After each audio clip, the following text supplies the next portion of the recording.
Hein, on ne va pas en plus avoir à gérer les problèmes de racisation en milieu scolaire.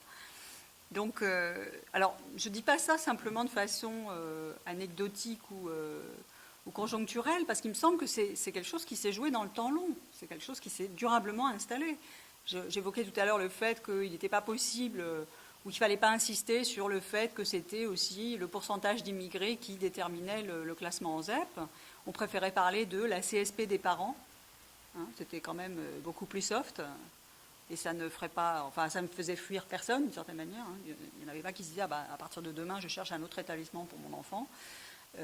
Donc, ces éléments-là qui étaient présents dès le début, qui étaient l'objet de discussion ou alors carrément d'évitement, c'est-à-dire on n'en parle pas, ok, on le fait, mais on ne le dit pas, donc faire sans dire, on finit par sauter à la figure des gestionnaires et de l'ensemble des communautés concernées par les ZEP.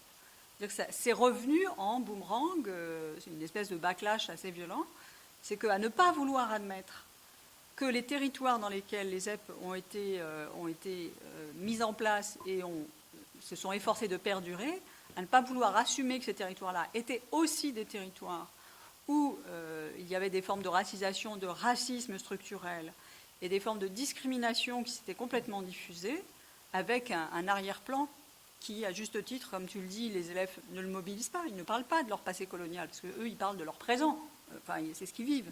Mais n'empêche qu'ils sont non pas les opérateurs, mais ils sont les héritiers aussi de cette histoire-là qui n'a jamais été racontée. Donc l'arrière-plan colonial, qui est pour le coup complètement réduit au silence, a aussi joué dans la façon dont l'ensemble de ces établissements-là ont été traités.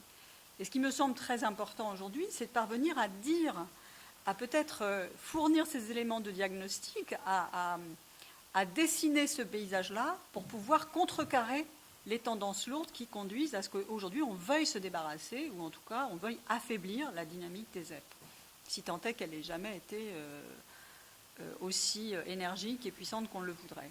Alors je finirai sur 2 points sous forme de boutade, en fait, parce que on va peut-être pas complètement plomber l'ambiance. Donc la première, ce serait, je comprends bien qu'il faille solliciter Hollande, mais juste pour information, lorsque Hollande, s'il allait au chevet des ZEP, ça pourrait rappeler des choses qui se sont déroulées il n'y a pas tellement longtemps et qui ont été particulièrement interprétées comme une manipulation à tout le moins. Donc je ne suis pas sûre que Hollande soit particulièrement souhaité au chevet des ZEP.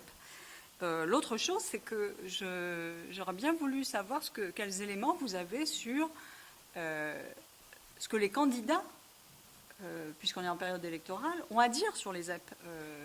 Est-ce qu'ils sont au courant que ça existe? Je ne suis pas sûre. Et est-ce qu'ils savent à quoi ça a servi ou pas? Ce serait peut-être pas mal de leur passer un quiz sous forme de questions ironiques. Est-ce que vous savez parce que les acronymes, comme vous le savez, il y a plein de milieux dans lesquels ça prolifère, et je ne suis pas sûre que tous les candidats fréquentent les mêmes milieux que ceux où la ZEP veut dire quelque chose pour des vrais gens. Donc, je pense que ça serait sans doute quelque chose qui permettrait aujourd'hui, sachant que vous avez eu du mal à avoir des journalistes, et c'est symptomatique ça, quand même, l'éducation, il ne me semblait pas que c'était un sujet mineur, même pas pendant la période électorale, et même pas en raison de ce qui se passe en ce moment, hein, la focalisation sur les violences policières, sur les propos extrêmes, sur les lâchages généralisés sur tous les réseaux qui frémissent. Je pense que ça serait peut-être intéressant de fournir comme ça une série de questions auxquelles ils seraient, on leur intimerait l'ordre de répondre.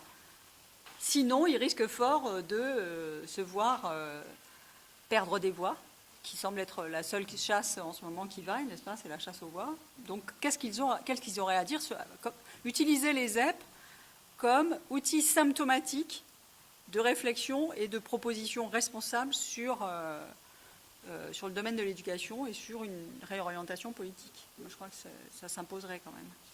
Merci.